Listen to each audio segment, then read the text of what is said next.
So my mom is half Iban and half Bidayuh, and my dad is pure Bidayuh. So I'm mixed. I'm a mix of Bidayuh and Iban. Okay.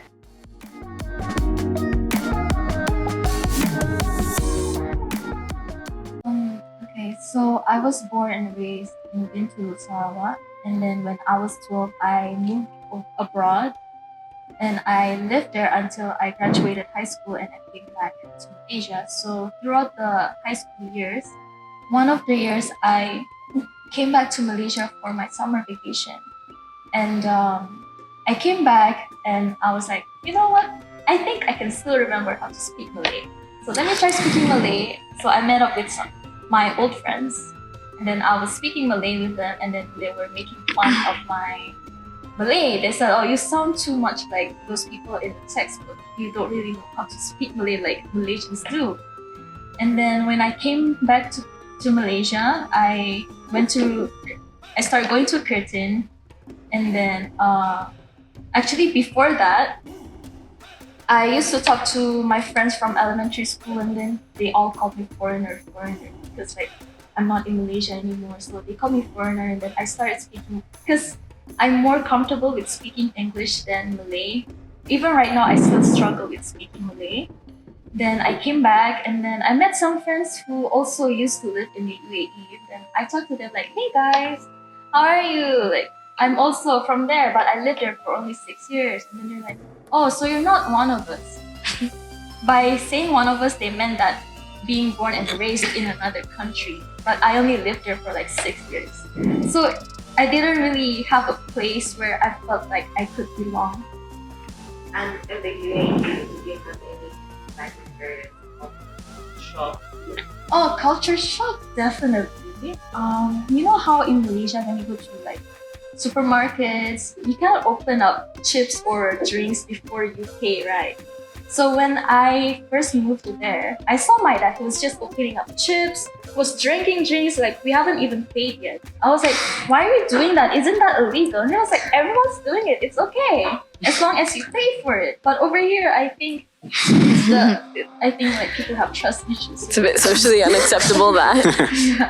Yeah, that's one of the culture shock I've experienced.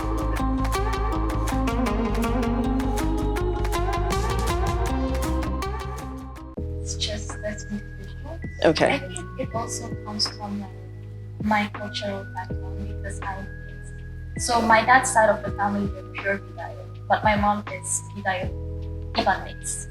So there's this aunt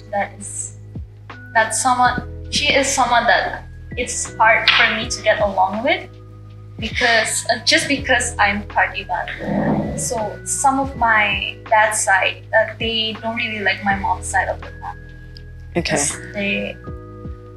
I don't like saying this, but they are biased against the Ibans. Okay. Yeah. So it's because of the cultural difference. Okay.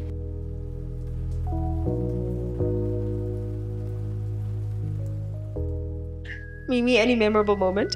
I think my favorite would be Gawai every year. I look forward to it every year. We would like visit every rooms in the longhouse, and after we're done, we would hop onto another longhouse, visit until we're all like wasted and drunk. That's my favorite memory. And also when everybody cooks in the kitchen together, like the males would be like be in charge of grilling the meats. Females would be in charge of like in the kitchen stuff. The kids would just be playing, decorating.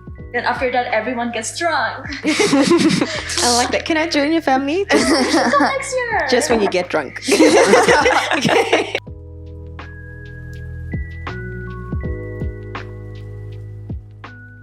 You in any way? Yeah, it affected me. Um, I was too embarrassed to admit that I was Iban.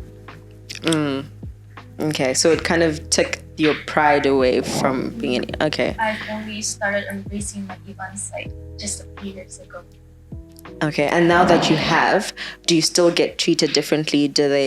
Has maybe the hostility even become stronger because now you're more in connect or, more proud to be Iban? I feel like ever since I joined that cultural pageant, as an Iban, they were like, "Oh, look at you! You're doing a lot with your mom's side of culture." Oh, It just okay. it feels like they only acknowledge me when I've accomplished something. I see. Yeah. Okay. And outside of your relatives in your social lives, have you been affected by being multiracial, multicultural, third cultural? No, I'm actually pretty proud of my culture. Okay. Nidhi, I'm getting the vibe generally that you guys are just okay, right? Like you're Yeah. positive, life is going okay. You're strong people, We right? did it. From a scale of 1 to 10, how much would you say your experiences have shaped who you are today? Mimi, mine would be 7 out of 10. Because growing up, experiencing all of this experience that I got from within my family, it really made me think that I want to change the way they treat others. Because it's my race, there's nothing I can change about it. The only thing I can change is myself, my own personality. But why should I conform to the standards that I've set by other people? I am my own person. So I want to change that. I don't want the future generations to be going through the same thing as I did. Yeah. That's cool.